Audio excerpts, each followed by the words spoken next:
piel, soy el agua que mata tu sed, el castillo, la torre, yo soy la espada que guarda el caudal, tú el aire que respiro yo, y la luz de la luna en el mar, la garganta que ansío mojar, que temo ahogar de amor.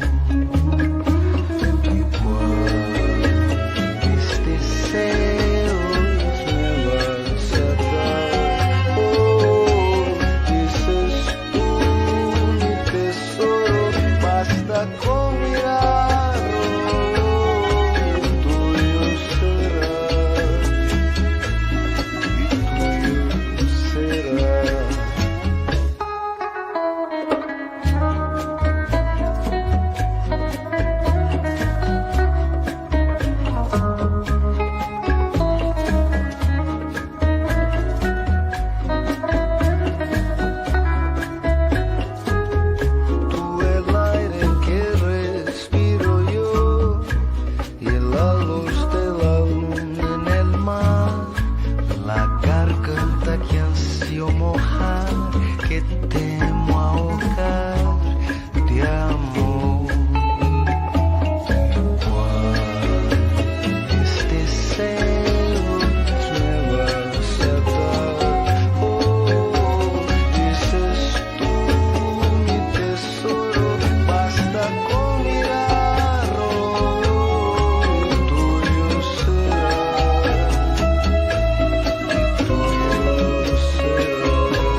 Hey, Chris, welcome to the show. How did you like that intro video? Jeez, that intro was pretty damn good. I got to tell you guys, you did a fantastic job with that. Well, you know what? It's our producer, Benny Cruz. He's the one that puts it together. After the show, now that I have your email, I'm going to send it to you so you could use it for any other shows, and I'll give you his number, and he can modify it for you. But, man, it's an honor to have you. But, Chris, we have something that we always do before we get started. We welcome everybody that's on the show, and then Bobby will introduce you. Let me go ahead and start welcoming people. We got San Diego PD gang detective and robbery legend. Chris Kilby has been with us from the very beginning. We got Ceci Escano, our sister from Riverside, watching us live. Another one that's been with us from the beginning. Tim DeJanis, the prison guard. I mean, this man is a legend when it comes to Pelican Bay prison gangs, watching us live right now all the way from Thailand. We got Leonardo Silva standing by. Thank you, Leo, for watching us, brother. And I really enjoyed your book and your interview. Benny Cruz, thank you, Chris, for your service and your relentless fight on the war on drugs. He's the one that put your video together. And Big VJ, greetings from Long Beach. Blessings to all. Blessings to you, brother. And VP 760, saludos a todos. Bienvenido, hermano. And then Benny, one more time, was talking to Jim. Guys, let's get started. Today we're not going to talk about what we're drinking, what we're smoking, because we really want to get into this interview. We've been waiting for this. Bobby, it's all yours, brother. All right. Just before we start, a real quick shout out. Phoenix PD, we lost two legends in the last 7 days. I was a member of the Special Projects Unit, which was a very secretive undercover unit within Phoenix PD. We did sensitive cases, but we ran a storefront operation. We lost Dave Kerr and JJ Finnerty. JJ Finnerty was a Marine in Vietnam, and Dave Kerr, both outstanding undercover cops. So I just want to say, rest in peace, brothers. That unit doesn't exist anymore. Every time somebody dies, we're like dinosaurs now. So I just want to my Phoenix PD people, rest in peace, Dave Kerr and JJ Finnerty. God bless him. Yeah. All right. What I want to do, first of all, I want to welcome you, Chris. I'm so excited. Couldn't get on this right now, but what I want to do is I'm going to do a quick intro, and I'm going to let you introduce yourselves. I'm going to go in and do a very quick intro, then we're going to hit it. We're running here. So, Chris Feistl, that's what I got your last name pronounced right? Feistl? Feistl, correct. Yeah, Feistl. Chris Feistl is a retired DEA agent.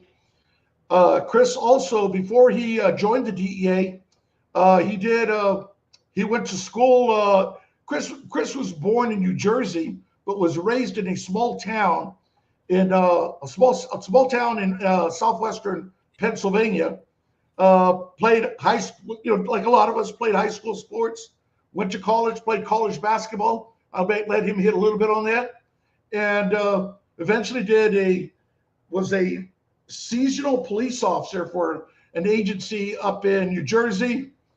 Then eventually decided to found his niche. He did some little bit of undercover work, was buying some dope down on the boardwalk in New Jersey, and which convinced him that I think he wanted to go way of the DEA, joined the DEA, and from there it's had an incredible career. Did Miami, did Colombia, and I'm not sure if he went anywhere else after that, but he retired here in Phoenix. I know some people that know you because I worked a lot here with Phoenix. So I just want to welcome you, Chris, welcome, and congratulations on an outstanding career. I read a little bit of the draft of the book you sent. Can't wait for the book to come out. Welcome. Thank you. It's good to be with you guys tonight. Hey, Chris, before you get started, before his first question, let me just ask you real quick about your book. It's on Amazon and it's $23. Is it available now or is it coming out? I think Bobby mentioned it's coming out in June. Yeah, so the official release and the publication date is June 24th of this year, but it's available right now on Amazon, Barnes & Noble, and a couple of other different sites. So it's available for pre-order right now. Perfect, but we won't receive it till June, correct? That's correct. All right, great. Hopefully, well, not hopefully. I know a lot of people are going to order it after the show, including myself. Go ahead, Bobby. It's all yours. Well, Chris, I want to start out like we do with everyone. Tell us a little bit about yourself, your upbringing, and what led you to a career with DEA. Well, as you said, Bobby, I was born in Newark, New Jersey, but grew up most of my life in a small town in northeastern Pennsylvania. Just like you said, other kids. I played high school basketball. I was a first team all conference player. I scored over 1,000 points in high school. I was also qualified for the state finals in track and field and the high jump. And that propelled me to go into college in Pennsylvania as well. I majored in law and government. Initially I wanted to become a lawyer, become a sports agent. I played basketball in college as well, scored over 1,000 points in my career there. And the summer of my junior year in college, I went down to the Jersey Shore, just to hang out, surf a little bit, hang out on the beach. And one of the jobs that I got was, looking back, was probably the best thing that ever happened to me, was as a seasonal, or they call them part-time police officer. And I turned that into an internship. And, believe it or not, I was 20 years old. I was in New Jersey. I was carrying a gun and I was arresting people. And I went to the academy for 1 week, and then lo and behold, here you are, a seasonal or summer police officer. And during that time, I had a chance to work undercover, where I had met a girl in a bar, and she wanted to sell me some meth. So we did a whole undercover operation, and that really led me to looking into a career with the DEA. I really liked what I saw. I found out that the DEA was in, now they're in over 68 different countries. So that was something that I really wanted to get involved in. And after college, I, worked as a police officer in Virginia Beach, did a little bit more surfing there. And I applied to DEA, and I just waited for them to call. And, once they called, I accepted, and I went off to the DEA Academy. Okay. You get to DEA Academy. How was the academy? Was it what you expected? Any surprises, or just couldn't wait to get out? You were a little broken up with the DEA. Yeah. So you do the DEA Academy. Was it what you expected? I read a little bit on your bio. You guys back then, your academy was at Quantico, and I read you mentioned you had some mentions about the boardroom. I went to a couple of schools at Quantico, so familiarize myself with the boardroom and the cheap drinks there. Right. I think everybody has made their way to the boardroom if you were in Quantico. But yeah, you're absolutely right. Back then, the DEA didn't have their own academy. So what we did is we shared space, at the FBI academy. So we stayed in the same building as the FBI, and we just utilized their facilities. And oftentimes when we didn't have anything to do, we went down to the boardroom and we had a couple of adult beverages while we were there. And that's actually where I first ran into my partner, who would be my partner in Colombia, Dave Mitchell, because he was actually in the class ahead of me in Quantico. I think you mentioned that you were in the academy with our friend Richard Foss. Were you in the same class, or was you there about the same time? No, I wasn't in the same academy class as Richard, but we were both selected to go overseas at around the same time. I got selected to go to Colombia. Richard went to Mexico. Oh, okay.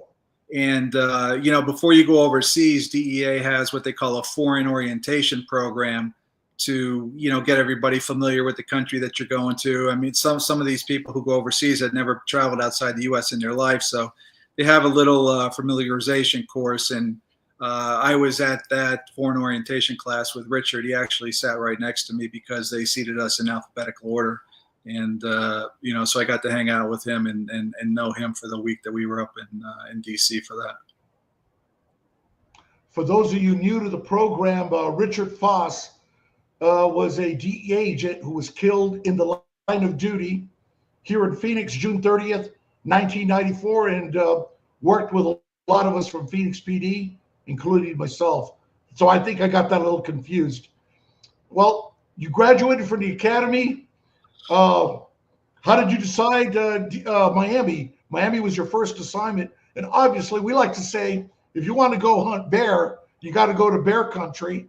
And Miami was bear country if you were chasing narcos at that time. That's exactly right. And that's the exact reason why I chose to go to Miami. That was my number one choice.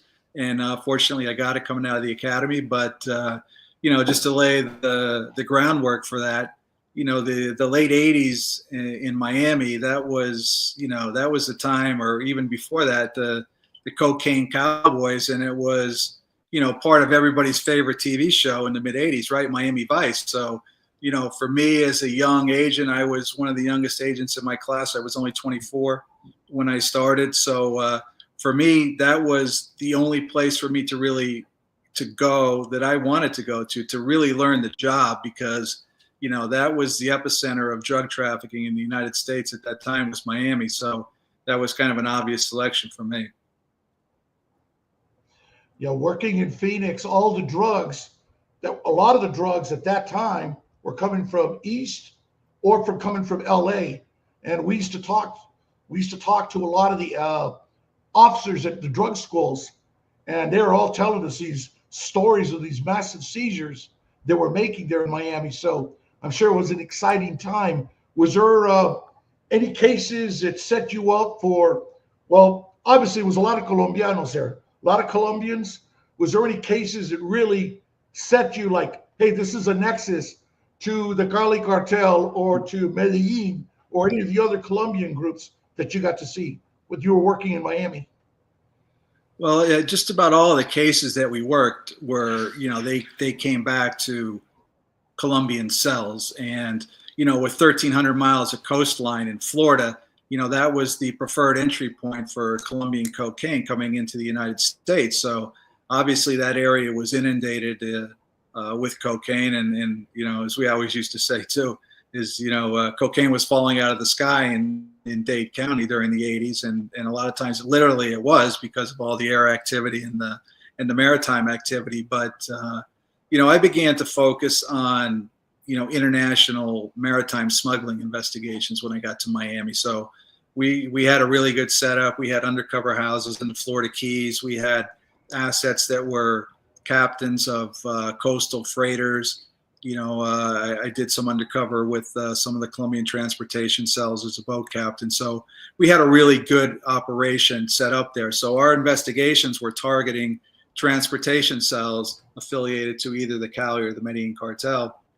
And, the more cases that we did, the more investigations that we did, we would trace a lot of that stuff back to the key players in Cali, the heads of the Cali Cartel. So, that was really my niche, so to say, where it was the transportation cases linked to the Cali and Medellin cartel. So in working all of those cases and developing assets and stuff, that was really just seemed like the next natural progression for me was like, hey, you're in the epicenter of drug trafficking here in the US. Why not go to the mecca of drug trafficking, which is Colombia, because Colombia at the time, as you know, was home to the two most powerful drug cartels in the world, the Cali and the Medellin cartel. So that was just like a natural progression for me to, to go to Colombia. But, the one thing that really drew my attention too, that really put me on that path to Colombia is I remember, and you may remember this too, and in July of 1991, there was a Time magazine article that came out, and on the cover it had the pictures of 4 of the leaders of the Cali Cartel, and it basically said, Cocaine Inc., the new kings of cocaine, can these men be stopped? And it was written by, renowned journalist Elaine Shannon. And, in reading that, and I had a pretty good background, obviously, at the time on the Cali and Medellin cartels, but when I was reading her article and just, reading about the immense power and the influence and the money that these guys had in Cali with these, like you said, these huge cocaine seizures in the United States and throughout the world, and tens of millions of dollars being seized up in New York and Long Island and other places, I was like, man, I got to go to Colombia. I mean, I got to work against the biggest and the baddest drug cartel on the planet. So, that article really opened my eyes and put me on the path of going to Colombia. Well, you mentioned Elaine Shannon. I think anybody at that time that was working undercover narcotics, whether it was in Miami and Phoenix, I read the prior article that she did with the painting of Enrique Camarena Salazar undercover that went into the Cartel de Guadalajara, and it had something like, I don't remember the headline, The Death of a Narc or something, and it was a Kiki Camarena story. And I remember reading that story back then and thinking, this is what I want to do. Because when they killed Kiki Camarena, I was still a patrolman when they killed him with Phoenix PD. But Elaine Shannon, for those of you out there, has done some great reporting and writing. We're friends. We're connected on LinkedIn. And she's a great resource for narco type stuff. She's a great investigator. And I remember when the Cali, what is it called? The Cocaine Inc. story came out. All right, now you're ready to go to Colombia. So you have to put in. It's obviously there's a little bit of a competition, a selection process. So what kind of selection process did they have for those openings? Because I'm guessing an assignment to Colombia, I think, would be a pretty popular, especially for people who want to work. Yeah, it was popular, but again, it was unpopular. So if you can have both of those in the same sentence, that's how it was. Because a lot of people did want to go to Colombia to do the work, but remember at that time, though, Colombia was the most dangerous country in the world. They, over the two preceding years, from like 91 to 93, before I got there were 78,000 homicides. Can you imagine that? 78,000 murders, homicides, killings in Colombia. They averaged over 1,450 kidnappings a year. So Colombia was by far the most dangerous country in the world, and they had certain restrictions on who could go to Colombia at the time. You had to, you couldn't have children, right? You could only have a wife. But they preferred to have these single guys because of the danger and the threats and the work that was being done there. And so being in Miami, you got exposed to a lot of Colombia investigations, right? So you dealt with a lot of the upper echelon traffickers. You developed assets. You got to travel a lot. You got to travel extensively throughout Central South America and the Caribbean. So because of that, and because of the work that you did in Miami, the Bogota country office recruited a lot of people from Miami because as I said, they had traveled internationally. They knew what to expect. They had worked high-level cases. And so they went after the guys that had pretty good reputations in Miami. So I applied, and the first time I applied, I didn't get selected. And I was like, how can I not get selected? I mean, I had outstanding evaluations. I had worked against the Cali Cartel. I knew all the players. I was well-versed. But at the time, and I'm surprised you didn't have that on your intro, one of the pictures that I had, I used to have hair down to the middle of my back. I looked like an extra from the movie Point Break with Patrick Swayze. I had 3 earrings. I had the gold chains. I had the Rolex watch. So the country attaché in Colombia at the time was Joe Toft, and he was a pretty no-nonsense guy. And so I called Steve Murphy, the one and only Steve Murphy from, Narcos season 1 and season 2, who worked in Miami, and he was now in Colombia. And I was like, Murph, and how can I not get selected, man? I got good outstanding evaluations. I work cases. I speak a little bit of Spanish. I mean, what the hell?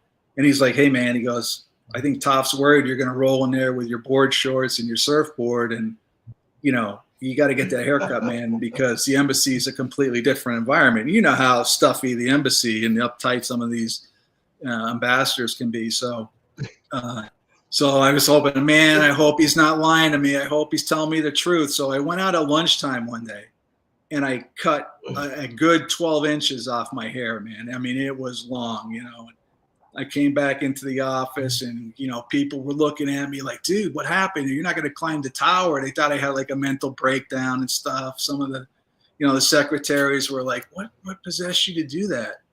I was like, well, I don't know. I'm not really sure why I did it, but a couple days later, a week later, I got a call from Joe Toft, and he said, hey, I heard you got your hair cut. And I said, yeah, I didn't even know what to say at that point. I'm like, yes, sir, I did. It's like, don't worry, just be patient. Things will work out for you. And then the next go around, I got selected, as well as Dave Mitchell, who we mentioned previously. I was in the academy with, and then we both got down to Colombia in 1994. But it was a pretty competitive process, and a lot of people wanted to go down there for the work, and obviously you got a lot extra money, danger pay and hazard pay and stuff. So, but that was the next logical progression for me. Hey, Chris, did you know how to speak Spanish? I did a little bit when I was in Miami. My partner was Alex Dominguez. So, over the 6 years that I was in Miami, we had talked to, a bunch of informants, a bunch of Marielitos that were there that were working with us. And, I picked up, a decent amount of Spanish. I could understand a lot, but I wasn't, fluent, obviously, in speaking. So, but anytime you go overseas with DEA or any of the other federal agencies, they send you to language school. So we went to language school in Coral Gables for a couple of months, and then we were good to go. So did you have to get reprogrammed to speak Colombian Spanish compared to the Cuban Marielito Spanish? Well, you know what? It's funny because, I got so used to hearing the Cuban accent and that Caribbean accent. And then I go down to Colombia and Bogota, and the first time I'm there, and I'm talking to somebody, people from Bogota, and, they speak very slow and they enunciate everything. It's just a very fluid Spanish. And I was like, wow, this is great. I mean, this is really nice. It's easy. Yeah, this is easy. And then, of course, like a couple days later, I talked to a kindergarten dropout campesino from Medellin. And if you're familiar with that accent, it was completely different, and it's because they don't open their mouth. So I'm talking to the guy, he's like, "Oye, ¿cómo está? ¿Cómo va la cosa?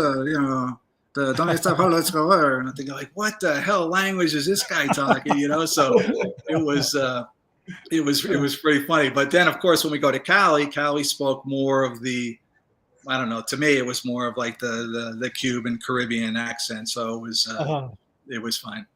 And then Bogota speaks it very respectful. Before they kill you, oiga, señor, por favor. Yeah. In Mexico, te voy a mandar a la chingada, cabrón. But over there, por favor, baje la cabeza, señor. Right. So yeah, very, very different.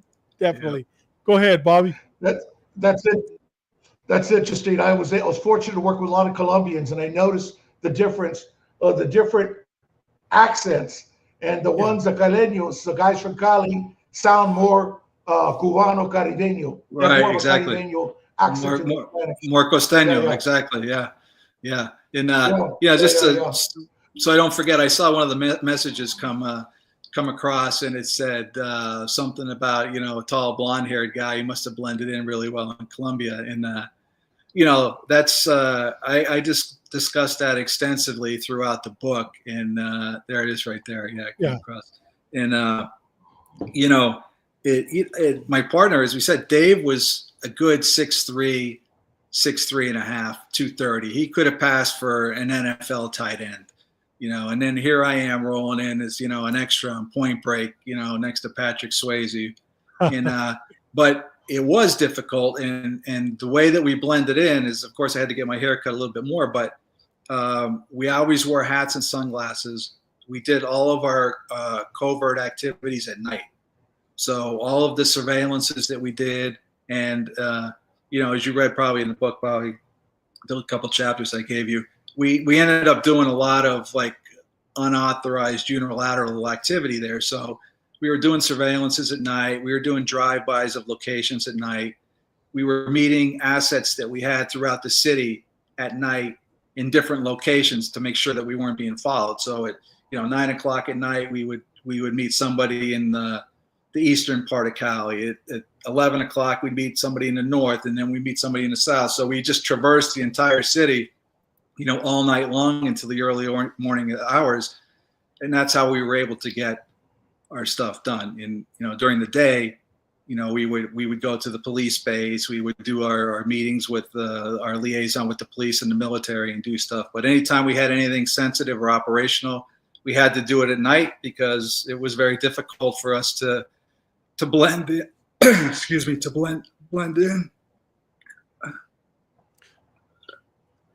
Hey, Chris, before Bobby, the next question comes on the search block. Before we get on the search block, can you explain to us or tell us how you were selected? I know you went to Colombia, but there's, various parts of Colombia that were pretty active at the time. How did you focus, or how were you selected to go to Cali and to work on the Cali Cartel? Well, for one, I had done, quite a bit of work in Miami against the Cali Cartel. So I had a good background on them. You had a background on it, yes. Going in. So, and in Colombia at the time, when I was selected, Pablo Escobar was still alive. So the majority of U.S. assets, as well as every Colombian asset in the entire country, was dedicated to going after Pablo Escobar. And that's why the Cali Cartel got so strong and so built up, because they were neglected for so many years. So during that time, they started to, Escobar was killed. They started to slowly beef up the Cali group to go after the Cali Cartel. And when Dave and I were selected, because we were from Miami, because we had a background on that, they put us into that Cali group because everybody knew that once Escobar went down, Cali Cartel was going to be public enemy number one, and then every asset that the U.S. government had, along with Colombia, was going to go after Cali. So that's how we ended up, in the Cali group. Go ahead, Bobby. Right. You arrive in Colombia. That was your first time there, right? Or had you been there before TDY? I had been TDY once in early June or July before we got there. So I had been there once, but I had traveled extensively throughout Central and South America. We had cases in Panama all the time, in Honduras, Venezuela. We did a couple undercover operations in Venezuela back when we can work and actually operate there. All throughout the Caribbean, the Dominican Republic. So I had a fairly extensive travel resume under my belt, just not to Colombia other than that one TDY. So when you arrived, once you got settled in, started figured out, you show up in a new assignment, you start deciding, all right, what's our marching orders? How are we going to get a foot into the door to start working this? Did you find was it what you expected, or was it worse? What did you encounter? Well, it was a lot worse than I anticipated. And just to tell you a quick story, once we get to Colombia, so here we are, me and Dave we land in Colombia, we're ready to go. We had a couple assets at the time who were, ironically, they were meeting directly with Miguel and Gilberto Rodriguez Oruela, the heads of the Cali Cartel. So we get to Colombia, and the first day I go to my supervisor and I'm like, hey, when can me and Dave go to Cali? Because, I got a couple good leads already I'd like to follow up on. And, we have an asset that we used in Miami who was actually meeting with these guys, and he has some pretty good intel. And the response I got pretty much, it shook me, because they said, well, Cali's too dangerous right now, so we're not sending anybody to Colombia, or we're not sending anybody to Cali. And I was like, what? I mean, how am I supposed to investigate the Cali Cartel if I can't go to Cali? They said, well, you're going to have to do it from Bogota. It's too dangerous. And they went on to tell me the story of what happened is that there were 2 Hispanic agents who were working in Cali before we got there. And what happened is they were coming out of a restaurant or something for lunch, and the cartel had been following them, and they took a photograph of them, and that photograph made its way back to the embassy, and it was brought in by an informant, and the informant said, look, the Cali Cartel took this photograph. They know who the agents are. They know their names. They know where they stay. They know where they eat. They know where they rent their cars. So I'm just giving you a heads up. So, of course, you know how everything in the government, knee-jerk reaction, panic, it's an implied threat against the agents. They weren't allowed to go to Cali. And since that time, no one else had been allowed to return to Cali. So, here we are, 2 new agents ready to, go investigate the Cali Cartel. And they tell us we have to do it from Bogota. So that was our welcome to Colombia. Well, one of the things you mentioned earlier that you guys are given specific instructions, what did you say? No unilateral operations, right? Is that what they told you guys? Right. So finally, after, a couple of weeks of begging, saying like, look, this is not a good strategy to take down the Cali Cartel. We can't take them down from Bogota. We have to go to Cali. We have to be on the ground to be able to coordinate with, Colombian military and police forces. So they finally let us go after we, a week or so of begging, and the ambassador agreed, but they gave us strict rules, right? So before we left, the ambassador told us, 1, you can never leave the police base or the military base without a military or police escort. Okay. 2 was absolutely no unilateral activity whatsoever at any time.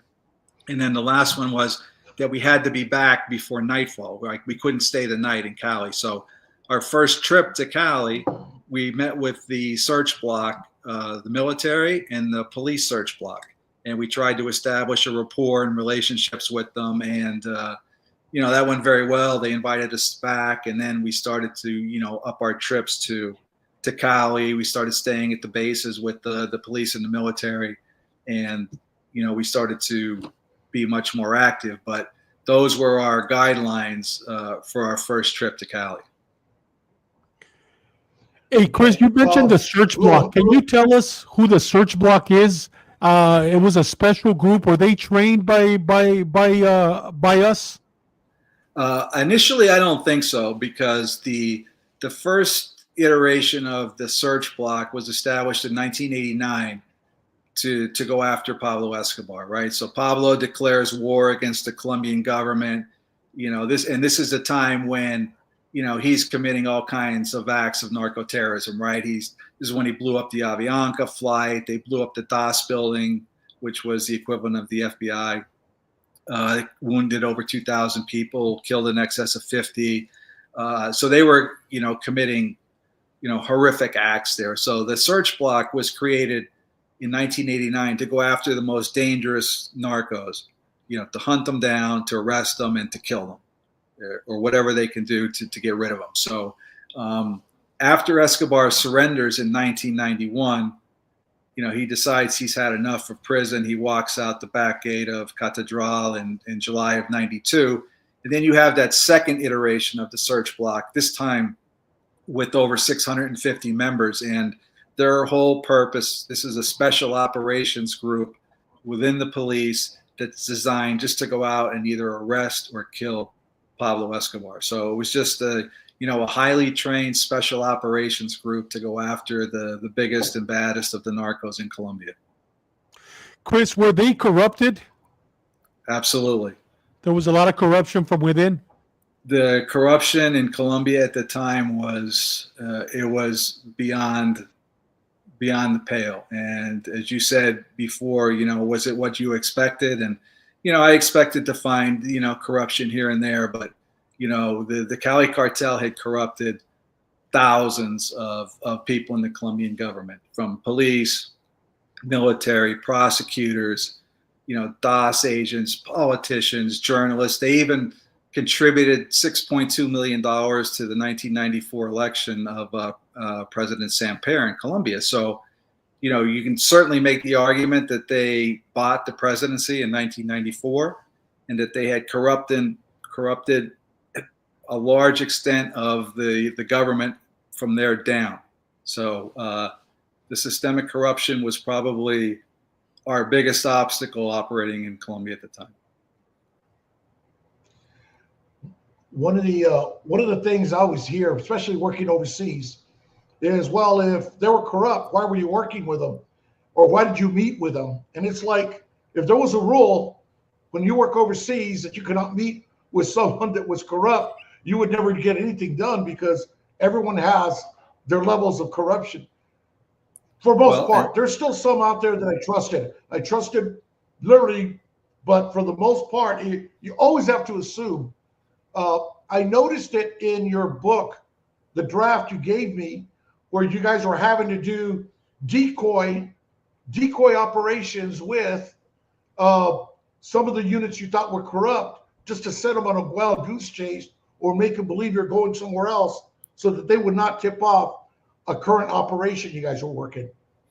That's correct. And before I talk about that, let me just say one other thing, is that and I'm very critical in a lot of interviews and stuff I do about the corruption that was in Colombia at that time. And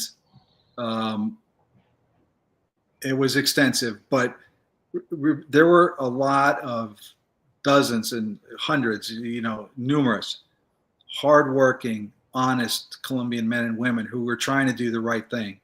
That were out there every day, dedicating their lives and their careers and even sacrificing their lives to try to put an end to drug trafficking and terrorism in Colombia. But it only takes one person in a group to completely sabotage or subvert any operation that you're trying to do.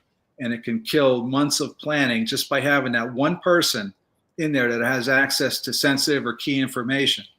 So, and again, at the time, we didn't know who was all corrupt at the time. We just knew that it was systemic because of the documents and the evidence that we recovered. And one of the raids, we recovered documents that had 2,800 names of corrupt individuals. That was in one raid. So we didn't know who to trust, and we had to work with the search block, and we had to work with the units we were assigned to work with, but we didn't know who was corrupt. So we had to operate under the assumption, right or wrong, that everybody in the unit was corrupt. That was the only way that we can get stuff done. Now, to answer your question, after being on the ground for, a year, almost a year, we started to figure out ways to circumvent some of this corruption. And the way that we did that is we started working unilaterally in violation of DEA and violation of embassy protocols. But that was the only way that we can get stuff done. We would work unilaterally. We would do our own surveillances. We would talk with our assets. We would get the intelligence. We would plan the operations. And then what we would do is we wouldn't use the search blocks from Cali. We had to bring troops over land from Bogota, 200 miles away, or utilize other special groups that work with the intel community. And when we did that, we would get them to come to Cali. They didn't know why they were there. They didn't know what we were doing. And when we did the operational briefings, we would tell them, hey, we're going north to hit a lab in Buga, or we're going south to do chemical inspections. We wouldn't tell them what we were doing. We actually lied to them as to what we were doing. And then me and Dave would get in our car and tell them follow us, and then we would drive and we would lead them to the exact location as to where we were going to go and what we were going to do, and say, okay, here's where we're going. This is the building. Miguel Rodriguez is in there. It's on the 4th floor. Let's go. So that was the way that ultimately we had to do things to circumvent the systemic corruption within those units. Hey, Chris, we have a question from Joe Moore, one of our listeners. He says, can you ask him who and how did Cali Cartel design and build their caletas, their hideouts? Well, they had a couple of different people that designed them and constructed them. One guy was named Hernando Angel. There was another guy who went by the name of Tanga and his brother. So they had a bunch of different these guys were actually architects, some of them, architects and carpenters that were building these highly sophisticated caletas, these hidden compartments. They were in walls, they were in the floors, they had, warehouses with these hydraulic lifts that were, it was like nothing that we had ever seen before. And, we had heard from some of the assets that we were dealing with that, hey, this guy Angel, man, he's a genius in constructing these caletas. And it's like, well, how good could they really be? I mean, and then when we saw a couple of them, I was blown away. I mean, when we finally arrested Miguel Rodriguez, he was in a caleta in a wall. And if we didn't catch him going in, and this is a whole nother story where we had to knock the door down to get in, he was actually getting inside of the caleta when one of the Navy commandos grabbed him and pulled him out. And we went back there afterwards, and what it was, and I'm not going to do any justice explaining this because it was so highly sophisticated, but if you can envision like almost like two safes with 4 drawers in each one, but they were cabinets, right? So you would take the 4 drawers out of one of the cabinets, he would walk in, and in there, he would push it. There was a door, it was 8 inches thick of solid concrete. And he would, the Cali Cartel leaders, they would go in, they would close the door, and they would lock it from the inside with these horizontal bars. And then you would put the drawers back in. So when you walked in there, it looked just like you were going into like a built-in wall unit with wooden cabinets. There's no way in the world that you would ever know that there was some kind of sophisticated caleta there unless you had advanced intelligence. So that's why on the last operation, when we did, we had to knock the door down to get in there as quickly as possible, because if these guys get in those caletas, some of them were so sophisticated you were never going to find them. So, but to answer the question, they had several different architects. I gave you a couple of the names, but yeah, they were highly sophisticated. Hey, Chris, before Bobby's next question, we have a question from Benny Cruz, which segues because I saw that episode on Netflix where he's hiding inside the caleta, and then he almost gets, or actually he gets drilled on the side. He says, how is the accuracy of the Netflix Narcos 3 Colombia? Can you please tell us about the series? Were you a consultant, and was it accurate? Yes, I was a consultant for season 3 and the last part of season 2, last episode or 2. And it depends. A lot of it is very accurate because you have the historical information about, President Samper, the Minister of Defense, the money going to the presidential election. So that's all, pretty much 100% accurate. Obviously, they take creative liberties in there. A lot of the stuff you see is true. It's taken out of sequence, and it's just taken out of context. And I'll give you a perfect example of that. At the end of episode 1, which is probably one of the scenes that most people will remember if you've seen season 3, where Pacho Herrera, they tie a guy The motorcycles. to two motorcycles. They draw and quarter them, and they start to pull them apart. Okay. So that incident occurs, but it doesn't occur at that time. And it's a little bit different of how they did it. In real life, it was during the war between the Cali Cartel and the Medellin Cartel. There was a farmer who actually was cooperating with the Medellin guys. They captured him, the Cali Cartel did, and they chained him to 2 SUVs. and they pulled him apart with 2 SUVs. So that incident happened, but not in that context. You see the chicken trucks too in Narco season 3, where we're doing that decoy operation. We did use chicken trucks on the raid, but not in that raid and not how they portray it. So I would say Narcos is probably at least 50 to 60% accurate. You know, there's a few things that they make up for storylines and arcs that to fit into the time. So, but it's fairly accurate. Go ahead, Bobby. All right. Before we go on, you mentioned the reason I brought it up, the unilateral work, your own work on the surveillance. That's why this channel is called The Gray Line Behind the Blue Line, because you and I know we got to work a lot in that gray. We kind of tiptoe across that gray sometimes. We might be violating our rules that are set in place, but I mean, I remember in the book, when you get called on the carpet, all of us that have worked overseas or even worked in some of these specialty units, you get called on the carpet where you think, am I going to get whacked or am I just going to get a tongue lashing? But it was good to read. I'm looking forward, everyone here, all our viewers, when the book comes out, you can pre-order. I got a sneak preview. Excellent read. You will all enjoy it. The Cali KGB, you want to hit a little bit on Cali KGB? I'm sure that was one of the main problems, who you referred to, the Cali KGB, that you encountered with the corruption, the systematic corruption, and just all the money that these guys would spend for their security to keep their operations safe. Yeah, so the Cali's counterintelligence arm was referred to by DEA and the CIA as the Cali KGB, you know, a reference to the secretive and notorious, you know, Russian security agency, the KGB.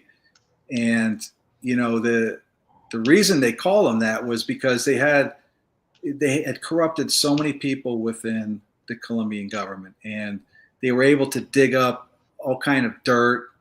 They were able to blackmail a lot of these politicians. And I'll tell you a quick story. The Cali Cartel's MO mainly was, first of all, if you were in a position to help them or hurt them, what they would do is they would try to bribe you, right? So they'd approach you with a big bag of money. A lot of people took the money. For those who didn't, Cali went down their little cartel playbook. Then the second thing they would do is they would try to threaten you, you know, to try to get them, I'm going to threaten you, you're going to come to our side, or you're going to leave your position. If that didn't work, they would try to discredit you. And what I mean by that is, and I'll give you a perfect example. Our first contact when we went to Cali was a colonel in charge of the military search block. And they tried to bribe him. He reported everyone. He was very honest. He's probably one of the most honest guys that we worked with when we were there. He turned all the bribes down. They threatened his family, his sister.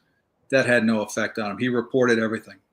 So then they went along, and again, this goes to the Cali KGB. They did the honeypot trap, right? So there was an informant that was working with the colonel, the female. The cartel found out who it was because of their corrupt assets within the search block, and they approached the girl, and they said, "Hey, you work for us now." So the female ended up luring the colonel to a bar. They got compromising photographs of him. She lured him to a hotel, you know, one of these little sex hotels, and they had the place wired up for video and sound. So they got their little raunchy sex tape, and they tried to blackmail him with that. So this is what the Cali did, right? So their counter surveillance, their counter intel was second to none, right? So also, just to tell you how sophisticated they were at the time, in 1994, the military raided a place and they found an IBM AS400 supercomputer is what they call it. There are only like 3 or 4 or 5 of them in the world. And it cost the cartel over $1 million to procure this. And they used it during the war with the Medellin cartel and Pablo Escobar. And when they seized it, it was so highly encrypted it was a counter intel center, right? They had computer networking equipment there. They had pager intercept equipment. Now, this is the cartel, right? They had radio intercept equipment. So it was so encrypted that they sent it to the U.S. and it took the IT guys in the U.S. almost a month to crack it. And when they did, they found, 60% of the Cali Metropolitan Police was on the payroll. They found, extensive things of corruption. The computer was 7 feet high and 4 feet wide. It had Cali's telephone directory in it. They were able to crisscross telephone data. So if you were suspected of being an informant, you were calling the embassy, they can track those phone calls. They had connections at in the phone company. So if you were suspected of being an informant, they would be able to intercept your phone line. And if you were calling and talking to DEA, you would be killed. The Cali KGB had the ability to intercept 400 telephone lines a month. That was more than the entire Colombian government can do. It was more than most governments could do, right? They had, by all accounts, 5,000 taxi drivers on the payroll, right? So they were the eyes and ears of the Cali Cartel in Cali. They had people who worked at the hotels, at the airports, air traffic control. The minute our plane took off in Bogota, they knew that a DEA or a CIA aircraft that left Bogota was coming into Cali. So these guys, their intelligence and counterintelligence network was incredible. Hey, Chris, I have a picture here of Jorge Salcedo Cabrera. Is the way he was portrayed in Narcos, was it pretty accurate? Was he actually the one, that the genius that came up with that KGB type of surveillance and intelligence? Well, he was one of them, and Jorge Salcedo was at one point the head of head of security for the Cali Cartel, and he was the head of security for Miguel Rodriguez. He was actually a little bit older in person than they portrayed him in Narcos, but he resembled at the time, and I have that pretty well delineated in the book, that we had a nickname for him, and we called him Sean. And we called him Sean because he looked like Sean Connery in the movie The Hunt for Red October. So he had a beard like that, like he has here in the picture with the hat. Yeah, but it was gray. It was gray. It was more gray. He has it, he's trying to hide his appearance there. But he looked just like Sean Connery from the movie. And then when we met him for the first time, we said, holy shit, who does that guy look like? And we both said, it was Sean Connery. And that's how we came with the nickname Sean. But his portrayal in Narcos was pretty good. I mean, this guy was highly intelligent.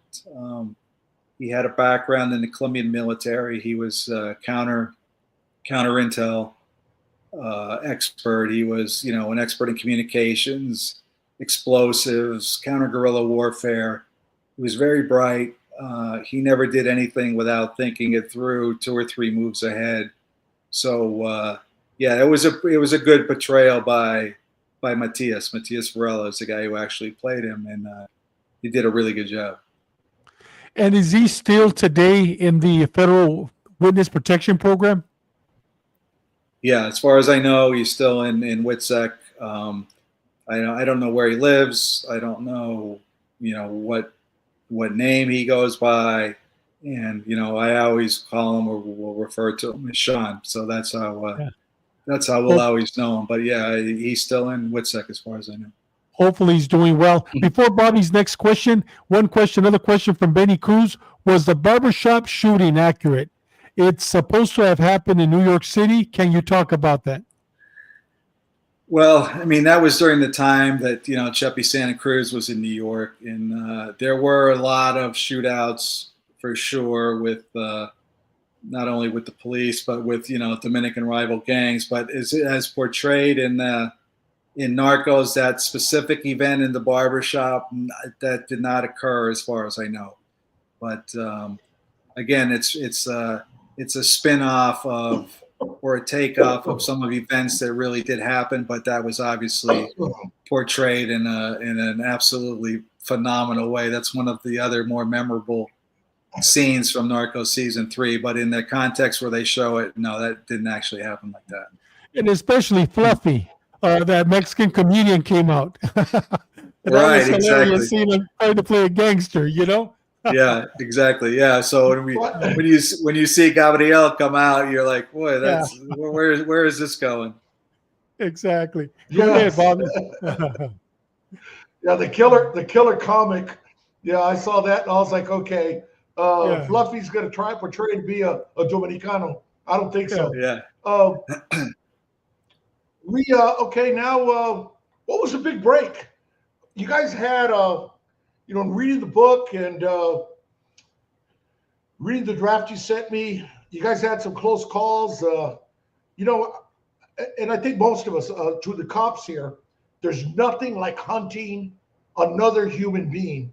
Yes. You're one step behind. You're almost got them, but you could feel the walls closing in on them. What was that point? What point did you finally say, it's just a matter of time, we're going to get them? Well, there were 4 separate, as you see Pacho Herrera up there on the screen.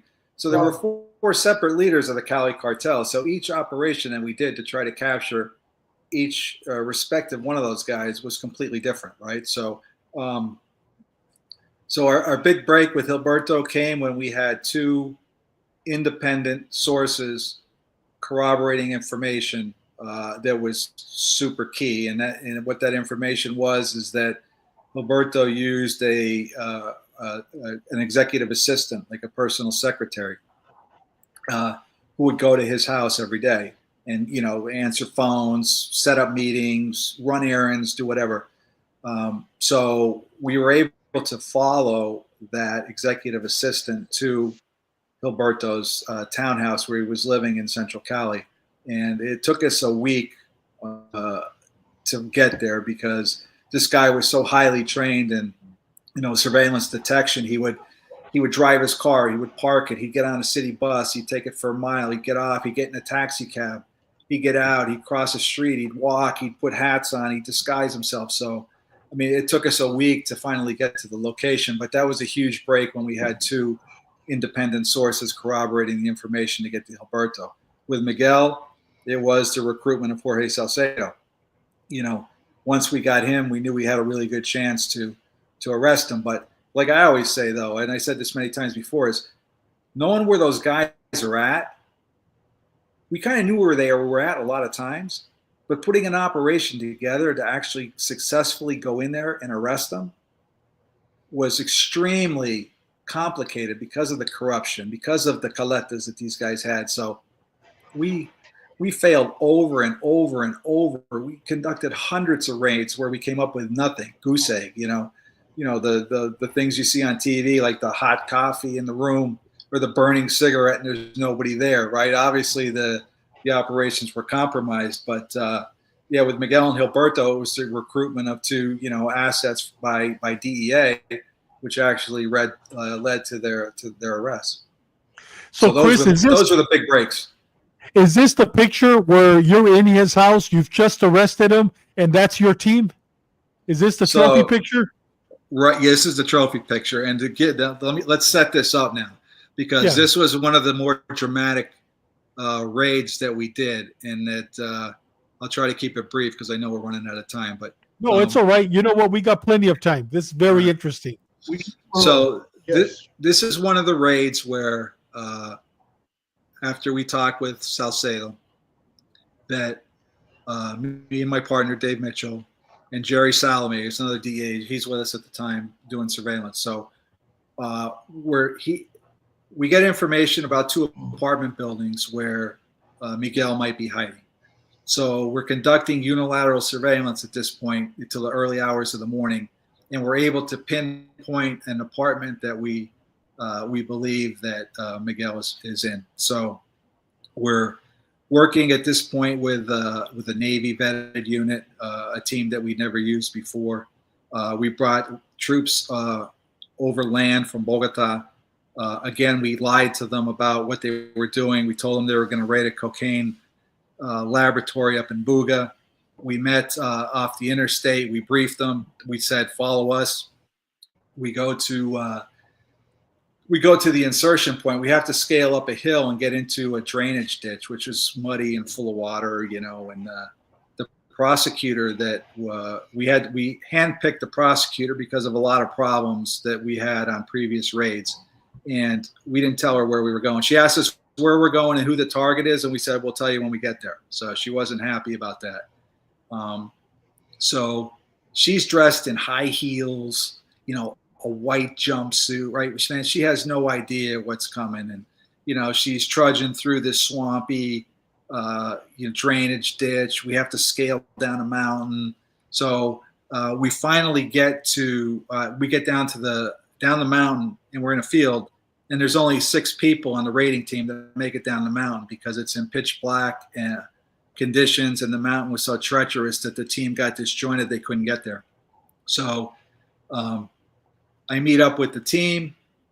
Jerry Salome, who you see standing right behind Miguel, he's there, and we have, check this out, we have 5 other Colombian officials with us. That's it. That's the only people who made it. So wow. We basically hit the door of Miguel's apartment with 6 people. We had to secure 2 armed guards, and one of the guys had to stay behind. So we had permission from the Colombian Attorney General to knock the door down, you know, the equivalent of a no-knock search warrant, which they were very, very rare in Colombia, but we had permission to do it this time. And so we knocked the door down, we go in, and one of the Navy commandos actually, as I mentioned earlier, grabs Miguel as he's getting into the compartment. He's in a T-shirt and his boxer shorts. And we grab him. We secure another guy and his ex-wife, one of his ex-wives in the building, in the apartment. And this is a picture afterwards when he finally gets dressed and he sits on the couch, and the rest of the raiding team had finally made it into the apartment. And as you go, at least from me, left to right, is Dave Mitchell, who is my partner. Then that's me. And then the center is Colonel Gomez, who was one of the anti-narcotics colonels who accompanied us on the raid, Jerry Salome, and Ruben Prieto, who was our supervisor at the time. And then you have Miguel sitting there handcuffed on the couch. Wow, that's an awesome picture, man. And you know what? Jose Loma says it right. Wow, that photo says a lot. Just look at how Miguel is mad and salty. well, let me tell you, here's another really quick story. So after we arrested Miguel, again, there's only 6 of us in the apartment at the time, right? And you can see Jerry. Jerry looks like he's Colombian. He's Palestinian American. He's got, dark skin, jet black hair, goatee. So I'm the only identifiable American in there. And the Navy commando comes, and he basically plops Miguel like right in front of me. And, I'm looking right at him, and I told him, I go, se acabó, señor, se acabó. It's like, it's over. It's over. And he looked at me with those eyes, and I can sit here and tell you right now, I have never seen eyes like so lifeless. Like he had the ultimate 1,000-yard stare, and that shit sent chills down my spine just looking at that guy. And, he went through 3 phases real quick. One was complete, shock. He was jolted out of bed at 4 a.m. He's hearing noises. People are knocking. He didn't know what the hell was going on. It was confusion. And then 5 minutes later, you can see he figured out what's going on, and he was pissed. And that's, he had that look like, man, if I could kill you right now, I would. He just had the nastiest look. And then when he's sitting here on the couch, he finally had the 3rd phase he went through was acceptance. He's like, man, he knew he was arrested and he was in custody, and there was really nothing that he could do about it. But, I went through that raid really quick, but when you read that chapter in the book, I mean, it is pretty dramatic because it's told from, our POV, right? It's our point of view. You're seeing what we saw, you're hearing what we heard, you're feeling what we felt, like, holy shit, this is going downhill. And, it's really intense, and it's a pretty dramatic chapter when we arrest Miguel. And you know, Chris, my past experience, I'd rather read the book than watch the movie. I'm Yeah, always disappointed with the movie after I read the book. So I can't wait to read your personal experience as you put it in writing. That's going to be outstanding. yeah, and I think this is why this book is going to be really good because, like I said, it's from, as far as I know, there's not been any book written on the Cali Cartel by the agents who were actually on the ground, right? There were only very few, so there can't be that many books out there. So this gives you that behind the scenes look, that inside look as to what we were doing in Cali, how we were doing it, like why we were doing certain things, right? There's way too many things here to even get into with all of that. But in the book, you'll read it and you'll read something in one chapter and you'll go like, well, that doesn't seem really that important. I wonder why he like puts that in here. But then you're going to see like 3 or 4 or 6 chapters later where you go, holy shit, wow, I didn't see that coming. So there you have all of that, and it's from our point of view, right? So it's almost like a reality book that you're right there along with us. You're going on the operations. You're seeing what you're seeing. You're hearing what you're hearing. You're experiencing the countless failures that we experienced. You're sitting in the ambassador's office, Bobby, like you read, getting our asses reamed because we got arrested by the fiscal, by the prosecutor, for conducting a unilateral operation and destroying property. And that, as you referenced before, that scene in Narcos is almost dead on, where we're drilling holes in the wall, we're hitting the wall with the sledgehammer, and he is right there behind that wall. Wow. You know, listening to us, and that drill's going in, and and it's like I said, it's you get to experience all that and read about it and get all the details rather than just a couple of them that you see on TV. Yeah. Hey, Bobby, before your next question, we just have one quick question from Chris Kilby. It's not related to the subject matter, but he asked me if I could please ask you this question. Does he have any information about the Kiki Camarena family suing the Sinaloa cartel? And since they are going to be the first, is this going to open the door for many other victims now suing the cartels with these this new laws into effect? I don't know a whole lot about the lawsuit. I did see that in the last couple of days or within the last week that they had filed suit against the cartel. I'm not quite sure how that's going to play out, or who you can hold accountable for that, and how you would be able to collect that money. I think that, if it does go to trial, I'm just, talking off the top of my head here. If it does go to trial, and there is some kind of judgment rendered against the cartel to pay X amount of dollars, I don't know how that happens or how you would even begin to try to collect that.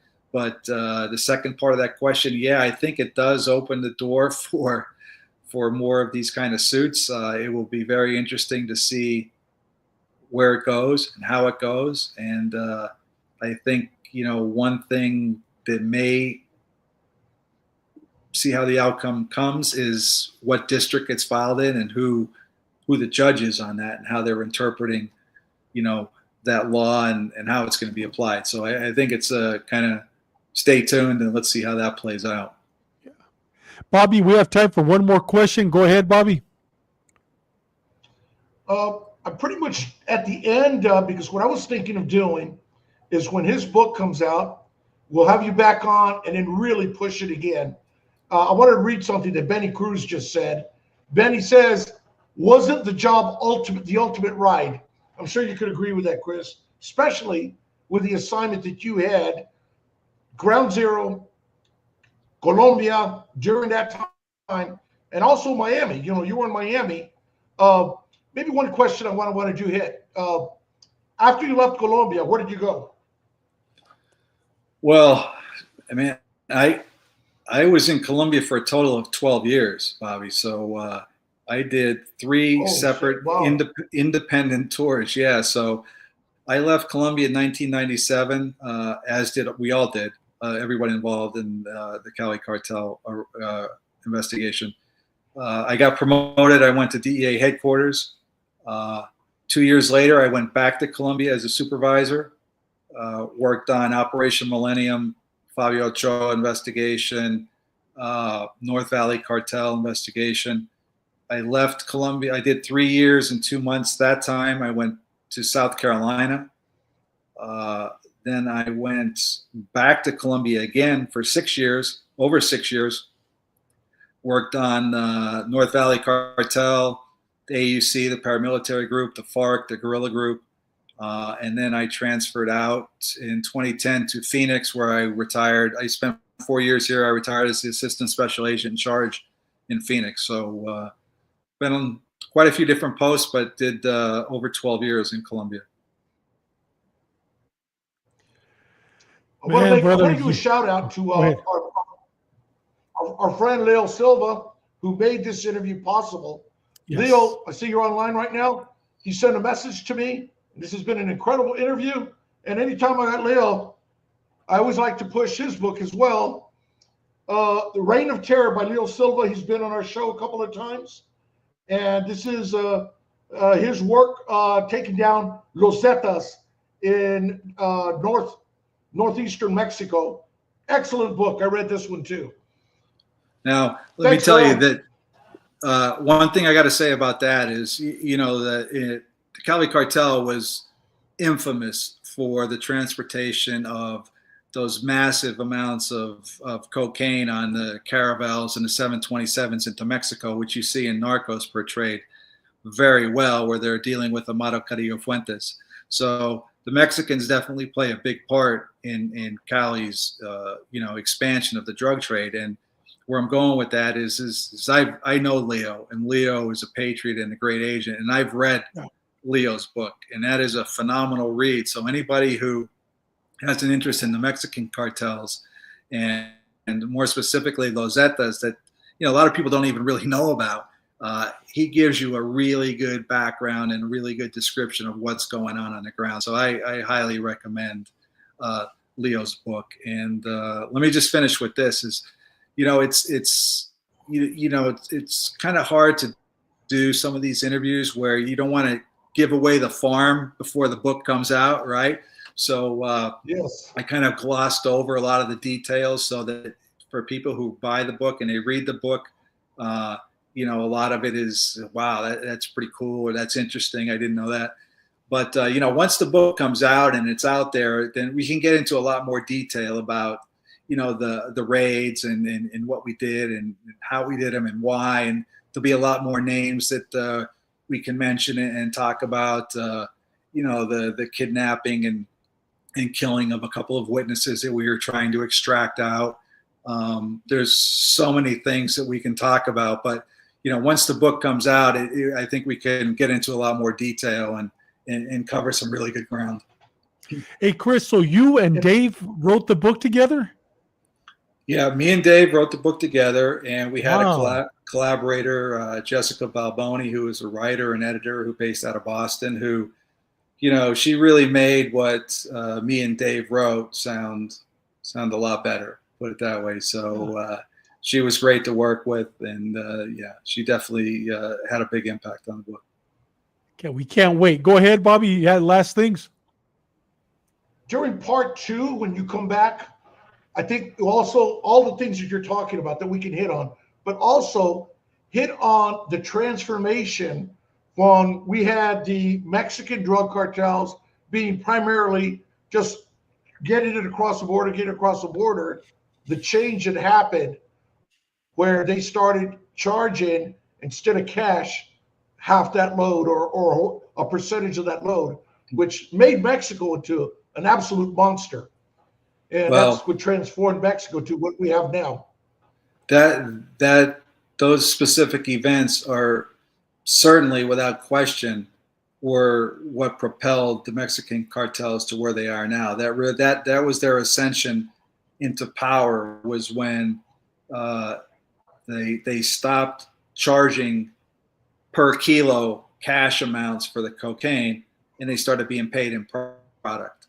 And and I'll just touch on it briefly. I won't get into it. We could save it for next time. But at the height, in the mid 90s, when Cali was sending out these massive loads on the caravels and the 727s, and they were landing on the salt flats in the interior of Mexico and in the Baja.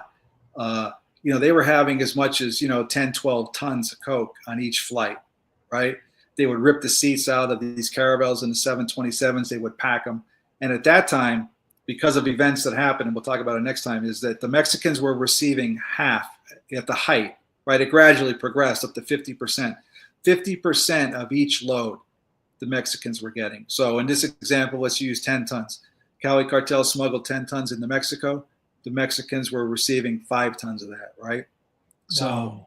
what do the Mexicans do with it, right? They can't eat it. They can't give it away. They start to distribute it. They know where the Colombians markets are at. They start distributing it in the Colombian markets. They're undercutting the price, and they start making, tens, hundreds of millions of dollars. But we'll talk about the events that led up to that, why it changed from being paid in cash and why they went to being paid in product. Wow. Hey, Chris, once again, brother, thank you very much. Mil gracias for being on our show. We can't wait to bring you back. Do we have an exact date when the book is actually going to launch? Is June 21st? Do we have a date on that? Or just June? June 24th is the exact date of official release and publication date. Okay, good. We'll definitely be reaching out to you as soon as it's released. We'll have you back on, brother. Once again, man, thank you very much. Be safe out there, and God bless you. Thank you. It was a pleasure talking to you guys and all your listeners. Thank you very much. Thank you. All right. Hey, Bobby, man, what an outstanding interview, huh? Hey, I forgot to ask if you could get us Fluffy for an interview. Yeah, I'll tell you, man. And you know what? What a hell of a nice guy. I mean, I can't wait to read his book. Right now, before we finish, I'm going to I'll put his book back up again. I'm literally right now, as soon as we finish, I'm going to buy the book. I can't wait. And man, what an outstanding, another true legend, another true American hero. And once again, what an honor to have him on our show today. What an honor. Hey, brother, with that said, you know what? We got some quick announcements real quick for whom we're going to have next week. First of all, on the Gray Line, we have part two for the legacy of Detective Sergeant Richard Valdemar, an expert on Mexican mafia, prison gangs. Not only prison gangs, but he's also going to talk about he's a Christian, he's a man of God, and he helps the Catholic Church during exorcisms. He's going to be discussing that, and he was also an expert on the occult with the Los Angeles Sheriff's Department, and also with child abuse. He was the lead investigator on the McMartin case. So it's going to be a great episode. That's next Tuesday on the Gray Line, part 2, which is going to be an outstanding episode. And next Wednesday, we got U.S. Border Patrol Supervisor Alex Pacheco, who was also one of the main advisors for the Mayans outlaw motorcycle gang TV show. He's going to be with us again. We're still working on what we're going to be discussing, but it's going to be an outstanding episode. We have him coming up. And last but not least, if you get a chance, if you're in San Diego, if you're next to the border, right there, Chula Vista area, La Central Birriera, 1290 Hollister Avenue. It's owned by a former detective sergeant with San Diego Police Department. The best food, probably just north of Tijuana. If you wanted some good birria, please visit them. Best birria, tacos, and menudo in Southern California. And just mention our show, and you're going to receive a lot of love. With that said, Bobby, anything else, my brother? Shout out, fucking great job on the interview last night with Catarina. That was a great interview you guys did. Was very good, yes. And since I didn't get to mention the cigar I smoked tonight, I got a buddy of mine, a couple of buddies from Miami are going to watch. It was the Seis Provincias Espinosa cigar, the CMW, the Camagüey version, and great smoke. But my friend Ernie jumped on. He's asking, when are you going to write your book, Bobby? One day. I'll be making one too. But no, looking again. Thanks to Lil Silva for hooking us up. This is man, we're so excited. And the book, I got about 70 pages of the book to read, and incredible. I can I just got a sneak preview of it. I can't wait. I'll tell you guys, once again, I'm going to post a picture up once again. Please order it tonight. I know it's coming in 2 months, but I'm telling you, we don't want you to forget. This is a one-of-a-kind book, and it's $23 right now on Amazon. As soon as we finish that book, I'm definitely going to have it in my library on June the 24th. Guys, with that said, let me go ahead and just remove this real quick. With that said, like we always say, you know what? Live every day like it's your last day on earth. Live every day like it's your last day on earth, and also at the same time, live a purpose-driven life. Make every day, make every moment count. And if you have a moment tomorrow, please call somebody that you haven't talked to in a long time, especially a former cop. You never know what he or she or former military or somebody in your family you haven't talked to in a long time, you never know what they're going through. That phone call may save their life.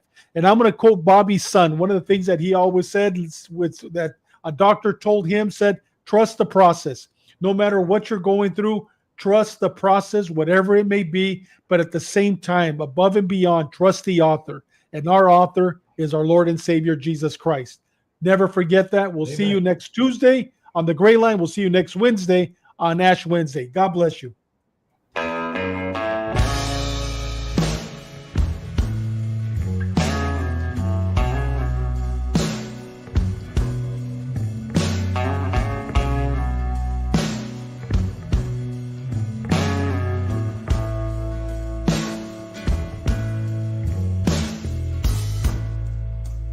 Used to spend my nights out in a barroom.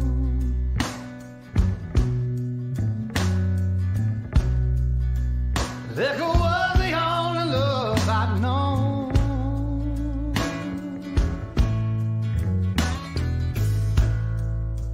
But you rescued me from reaching for the bottom